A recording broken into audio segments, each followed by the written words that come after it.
Hora de falar sobre o São Paulo, quero te explicar qual é a chance de Renan Lodge virar reforço do São Paulo. Essa informação foi trazida nas últimas horas pelo PVC e causou alvoroço entre torcedores do Tricolor. E o São Paulo? Vamos direto porque o São Paulo voltou aos treinos hoje, depois de um período de descanso nessa data FIFA.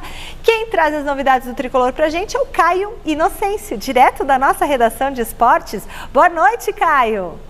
Boa noite, Michele, para você e para todo mundo com a gente aqui no Gazeta Esportiva. É isso mesmo, Mi. São Paulo voltou nessa quinta-feira aos treinos. A gente lembra, o último jogo do Tricolor foi no último domingo, lá no Maracanã, contra o Fluminense, na derrota por 2-0 pelo Brasileirão.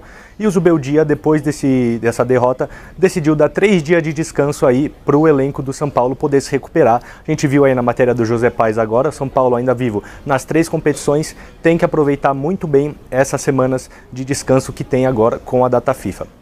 São Paulo, Michele, nessa data FIFA agora vai ter muito tempo para trabalhar, porque o próximo jogo é só na próxima quinta-feira.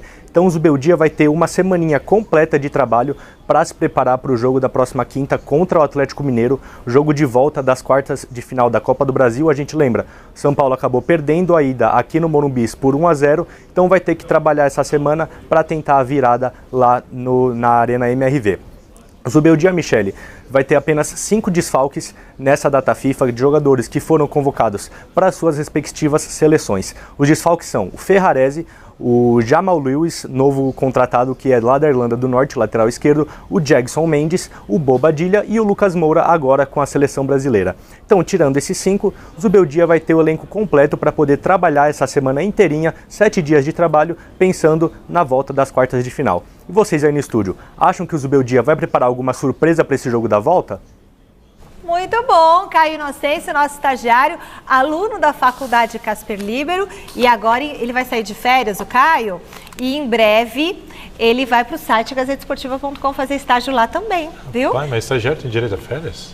É, atualmente tem, viu, Salazar? Atualmente tem direito a tempos mudaram. E a gente cumpre tudo direitinho. Beijo, Caio. Não, cara. Excelente Chique. profissional. Chique. Bom, o que é? Até VR os caras têm, legal. Quando eu comecei, Na nossa não época, tinha férias. Ninguém tá falando contra eles. Ninguém tá falando contra. Ninguém tá falando contra eles. Na nossa época era Como bem é boa, é diferente. evolução, né, gente? A gente Nossa época era... E fazia o café ainda. Bom, o Tricolor vai conseguir reverter, então, esse resultado contra o Galo? Difícil. Tem que fazer o quê? 1-0 para ir para pênalti. Um gol de diferença, pênalti. Empate é do Atlético. E o São Paulo vencendo. E o jogo é em Minas. O jogo é em Minas. Ou seja, já levar para pênalti é uma tarefa das mais difíceis. E a gente tem um retrospecto bem ruim do São Paulo como visitante, né? O São Paulo, no recorte aí dos últimos 15 jogos, o retrospecto como visitante é bem ruim. Mas, Salazar, o São Paulo ele tem o Atlético, ele tá tendo um tempo para treinar, ajustar o time para enfrentar o Atlético. Tá? Mas o Atlético também, né? Não, perfeito. Pera, eu tô querendo dizer o seguinte: o São Paulo tá focado nas Copas. Tem o Atlético. Vai lá, missão ingrata. Depois tem o Cruzeiro no campeonato. Né, entre o jogo importante com o Botafogo. Então vai dar para dosar bem, porque a prioridade acaba sendo as Copas. O problema né? Então você vai ter tempo. Você tem tempo para ajustar o time contra o Atlético e depois você tem tempo priorizando o jogo contra o Botafogo, que tem que priorizar a Libertadores, o jogo contra o Cruzeiro, você coloca o problema do São Paulo para mim, o tempo é justo. É que ele está nas 3 competições correndo muito risco de daqui a menos de um mês não estar em nenhuma. Nada. Porque no Brasileirão dificilmente vai lutar pelo título. Não, mas ele já falou. E aí nas Copas você pega o Botafogo na Libertadores, difícil. Mas o objetivo do São Paulo no Brasileiro, o próprio Zubeldia disse, é 5º ou 6º lugar. O São Paulo hoje é o 6º. Né, é que nas Copas, na Copa do Brasil a situação é difícil e na Libertadores a missão também é daquela... Mas a gente pode fazer, diretor, deixa difícil. Que eu vou falar e aí os nossos amantes copiam a gente. Mas a gente pode fazer jogo a jogo do São Paulo também nas Copas, para avaliar se dá para chegar ou não dá. Mas a gente faz. Vamos lá então, o São Paulo com você, Paulo do Vale, para todo mundo que tá ligado, pode internar, hein? Vamos lá, craque Neto, é o seguinte, ó. Em entrevista Iron Maiden, exatamente. Sabe o que eu tava vendo hoje do Bocardi? Primeiro, um abraço pro Rodrigo Bocardi. Tá assistindo hoje de manhã. Tem uma entrevista do menino do Sepultura. Sim. O Andreas Kisser. Andreas Kisser. Cara, um músico top de linha. Eles vão parar, né? Vão. E aí estão fazendo. E eu trouxe eles Eles cantaram, Sepultura cantou. Eu lembro. O Sepultura cantou nos Donos da Bola, cara. Eu tive tanto problema com isso porque as rádios começaram a ficar bravas comigo. Porque os caras vinham pra cá. Você levava os Tira o do ar aí, pode tirar o do ar aí. Sem isso, ó. Os caras vinham porque gostavam de mim. Pode botar no ar agora, Alexandre. Então os caras vinham. Sepultura veio aqui, irmão. Nossa, mãe. Os caras ao vivo, meu irmão. Eu lembro. Foi demais, era demais. Eu adorava toda sexta-feira, né? E um beijo pro Sepultura, um beijo pra todo mundo e pro Rodrigo Bocardi, um monstro de apresentador da Rede Globo. Um beijo no coração dele, assisto ele toda manhãzinha. Assisto o Bocardi lá. E eu não deixo de falar as coisas que eu vejo não, cara, porque é assim que é. Vamos lá então, o São Paulo do Zubeldia, o São Paulo do Roberto Dias, pro meu pai, o maior jogador da história do São Paulo, Roberto Dias. O São Paulo, principalmente de Careca, de França, o São Paulo de Serrão, o São Paulo de Valdir Pérez, o São Paulo de Oscar, o São Paulo de Dario Pereira, o São Paulo do Pedro Rocha. Vamos lá, e agora de Luciano. Que fase que tá o futebol, né? São Paulo de Luciano, é verdade. Ó, é o seguinte, o São Paulo, hoje em entrevista exclusiva, adivinha pra quem que o Casares falou de ESPN do Plihal! Parabéns à ESPN, que por sinal é demais, eu adoro a ESPN, mas também. Toda vez é só lá que o São Paulo fala. Pois é, mérito obviamente deles, mas eles conseguem conversar novamente com o Casares através do nosso grande Eduardo Afonso, que é o mais icônico repórter, setorista maravilhoso, que cobre o São Paulo e que tem uma história, e além de tudo é um cara espetacular. Ó, é o seguinte, o Casares disse que o São Paulo vai renovar o contrato com o Alisson, mesmo machucado, ainda em fase de recuperação. O Alisson será aí agraciado com um novo contrato e nada mais justo, na minha visão, vinha sendo aí o principal jogador de linha do São Paulo. O Alisson então terá nas próximas semanas o contrato renovado. Hora de falar sobre o São Paulo, quero te explicar qual é a chance de Renan Lodge virar reforço do São Paulo. Essa informação foi trazida nas últimas horas pelo PVC e causou alvoroço entre torcedores do Tricolor. Antes de dar mais detalhes, só contar que não existe nenhuma chance de o Lodge chegar por agora. Ele tem contrato com o Al Hilal e a janela de inscrições para atletas com vínculo se encerrou na última segunda-feira. Nicola, e para 2025, daria para imaginar o Lodge sendo contratado? Vale a lembrança de que o lateral esquerdo, ex-seleção, já trabalhou com o Rui Costa, diretor executivo de futebol do São Paulo, nos tempos de Atlético Paranaense. Quero te explicar um pouquinho da situação do Lodge no Al Hilal. Ele começou a atual temporada, que tem poucos jogos, lá na Arábia Saudita, mas foi retirado da lista de inscritos para que o Al Hilal pudesse inscrever o Neymar. O limite de estrangeiros é de 8 e acabou sobrando para o Lodge. Ninguém sabe o que vai ser do futuro do Lodge diante dessa situação. Não imaginamos que ele vai ficar por lá, mas vai precisar buscar algum outro país onde as inscrições seguem abertas no Brasil para atletas empregados. Essa janela de inscrições fechou na última segunda-feira. Perguntei para um dirigente do São Paulo se não daria para o Lodge ser contratado em 2025 e a resposta foi chance zero. Ele ganha 6 milhões de euros livres de impostos por temporada. Fui fazer as contas e dá para contar para vocês que hoje o salário do Lodge equivale a 3 milhões de reais por mês. Ninguém nem chega perto desse salário no São Paulo. O jogador mais bem pago do Tricolor é o Lucas Moura, que fatura 1,5 milhão de reais mensais.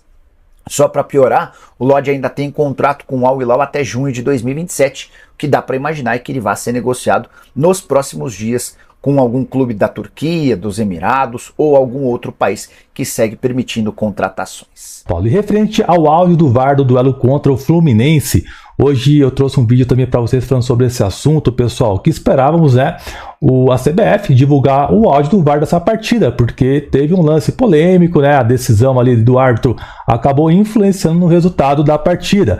Porém, pessoal, segundo aí o Anotações Tricolores, ele respondeu a minha publicação lá nas novas redes sociais, tá? Onde eu fiz o questionamento, né, cobrando o áudio do VAR dessa partida. Ele respondeu o meu post falando o seguinte, abre aspas: parece que deram a desculpa de que não publicam áudios quando a decisão de campo não é mudada, mas eles publicaram o gol aí do Paulinho contra o São Paulo. Então ele lembrou desse detalhe, né? Porque teve esse gol aí onde teve a mão do Paulinho e tal, que não teve a interferência, né?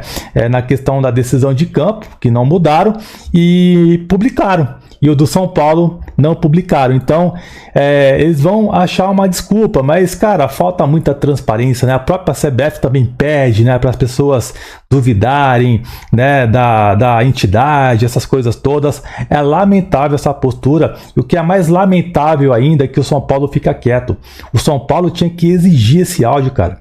Era importantíssimo para a gente tentar entender o que foi discutido ali entre o árbitro de campo e o árbitro de vídeo. Vai ficar por isso mesmo? O São Paulo foi lá na CBF, o Júlio Casares tirou fotinha falando que foi lá fazer reunião, mas em nenhum momento ele mencionou que foi cobrar uma arbitragem melhor, pedir a anulação da partida. Em nenhum momento ele fez um barulho, não fez. O São Paulo tinha que fazer um barulho. E eu tenho certeza que se esse lance tivesse acontecido com o Palmeiras, mano, a Leila certamente iria fazer muito barulho. Ela iria pentelhar até sair esse áudio e o São Paulo fica quieto. É impressionante a postura omissa que possui os nossos dirigentes para representar a instituição. É lamentável, cara. Eu fico muito chateado com essa postura que o São Paulo adota, de ficar quietinho, paz e amor, não quer confusão. É lamentável. Eu quero saber também o que você pensa referente a isso. E olha só, pintou o nome aí de Renan Lodge, o lateral esquerdo, que é muito bom por sinal, passou por seleção e tal, e atualmente está no Al Hilal, que é o time do Cristiano Ronaldo. E esse jogador, lateral esquerdo, pessoal, ele acabou ficando de fora da lista, né, de jogadores inscritos lá da competição por conta do excesso de estrangeiros. Ele ficou muito revoltado de ficar de fora dessa lista. Daí começou já as especulações, né, de mercado da bola, pintar no São Paulo, essas coisas todas. Eu vi um trecho de uma live no dia de hoje referente a esse assunto, onde o PVC falou do Renan Lodge. De fato, o São Paulo precisa contratar mais um lateral esquerdo, visto que o Wellington assinou pré-contrato já com o Southampton e vai deixar o São Paulo no final dessa temporada. E o São Paulo já visa contratações para a temporada do ano que vem. Uma espécie de planejamento para a próxima temporada e não está errado, tá, pessoal? Porém, né, como pinta o nome do Renan Lodge nesse momento aí, podendo ficar livre no mercado, certamente haverá especulações. O São Paulo pode até sondar e verificar a situação do atleta. Mas tem um detalhe muito importante, tá? Ele é avaliado hoje em 18 milhões de euros, um valor absurdo. É praticamente impossível hoje, olhando a nossa situação financeira, fazer uma investida no jogador. A gente pega o exemplo do Alex Telles, onde estava livre para poder assinar, fechou com o Botafogo, custava 6 milhões de euros. E para o São Paulo já foi difícil. Imagine o Renan Lodge. É praticamente impossível sonhar com essa contratação visando a nossa situação financeira hoje, a não ser que o São Paulo faça uma excelente jogada extraordinária e consiga fazer essa contratação, que seria algo assim excelente, maravilhoso, e a gente precisaria vir aqui aplaudir, tá, pessoal? O PVC, ele lembrou, né, então ele usou uma teoria referente ao nome ser vinculado no São Paulo. Ele lembrou que o Rui Costa, que é o diretor executivo do São Paulo, trabalhou com o Renan Lodge lá no Atlético Paranaense. Então ele fez essa ligação, né, que tem um contato próximo com o atleta e tal, e poderia facilitar talvez uma conversa e poder negociar com o São Paulo. Então foi uma teoria que o PVC acabou levando, né, e fizeram a jogada aí do nome do Renan Lodge no São Paulo. Então é isso, foi uma teoria que ele levou e tal, mas de fato o São Paulo vai avaliar jogadores para a próxima temporada. O Renan Lodge estando livre, né, é um caso assim bem difícil para o São Paulo ter sucesso nas negociações, pegando um comparativo com o Alex Telles aí, que era um valor inferior e mesmo assim era muito difícil o São Paulo fazer a investida. E certamente, né, vai pintar essa notícia aí em alguns lugares, falando que o São Paulo tá atrás do Renan Lodge, já tá planejando contratar ele para o ano que vem e tal, mas cara, essa é a real, isso é o que aconteceu, que vai acabar, esse nome vai virar notícia até o final do ano. Pode ter certeza, enquanto o Renan Lodge não ir para outro clube, vai ter muita notícia vinculada com o São Paulo. Notícia, né, pessoal? Então não dá para se iludir hoje com o Renan Lodge, pelo amor de Deus, né, cara? Vamos esperar, né? O cara nem tá livre ainda no mercado, nem saiu do Al Hilal ainda, então vamos ter calma aí, não vamos se iludir. De novo, foi uma teoria que foi levada aí pelo PVC e outros lugares certamente para ter certeza que vão colocar assim com uma puta jogada aí que vai vir pro São Paulo e tal, mas nada disso que tá acontecendo, tá, pessoal? Pelo amor de Deus. Olha só, o São Paulo chegou aí a 10 estrangeiros no elenco atual, lembrando aí que temos ainda o Jegson Mendes que não está sendo aproveitado pelo Luiz Uberdi. Então vamos relembrar quais são os estrangeiros do elenco atual do São Paulo. São eles aí, o Alan Franco, o Galopo, o Caleri, o Longo, Ferrarese, Arboleda, Jegson Mendes, Bobadilha, Jamal Lewis e o Michel Araújo. Esses são os estrangeiros atuais do elenco do São Paulo. Lembrando, né, que em campeonatos nacionais agora podem jogar 9 jogadores, né? Antes era 7, passou a ser 9 jogadores relacionados por partida. E aconteceu uma nova assinatura de contrato no São Paulo, pessoal. Segundo o Gabriel Sá, informou que o goleiro Felipe Prez, de 18 anos... Bora falar agora sobre o São Paulo, que já tem uma segunda casa definida para os momentos em que não puder contar com o Morumbis. Há uma necessidade grande de novas receitas no São Paulo. Até por isso, o departamento de marketing do Tricolor tem trabalhado para a realização de um máximo possível de shows. Diante desse cenário, com a inutilização em algumas datas do seu estádio, o Tricolor fechou um acordo com a Arena BRB, Arena de Brasília, uma Garrincha. E é por lá que o São Paulo vai mandar todas as suas partidas quando não estiver à disposição o estádio do São Paulino. Esse acordo foi divulgado pelo Perrone. Importante contextualizar que a torcida do São Paulo em Brasília é grande e a expectativa é de que jogos com casa cheia aconteçam toda vez que o Morumbi não puder realizar ou abrigar as partidas do Tricolor. Só para fechar sobre o São Paulo, Marcos Antônio pode ser novidade contra o Flamengo no final de semana, jogo do Campeonato Brasileiro, logo contra o Flamengo, que tentou a todo custo levar o Marcos Antônio, o chapéu do Tricolor, na contratação do volante que pertencia a Lazio. Ele ficou no banco de reservas contra o Goiás e não foi utilizado porque ainda está adquirindo a melhor forma física. A semana de treino certamente o ajudará. Para completar sobre o Tricolor, especulação que surgiu nas últimas horas de que o River Plate fez consulta ao São Paulo por Galopo. Seria o terceiro clube diferente interessado no argentino. O Rosário Central e Boca Juniors já fizeram proposta. A informação que eu posso contar para vocês é que o São Paulo assegura não ter sido procurado por ninguém do River Plate.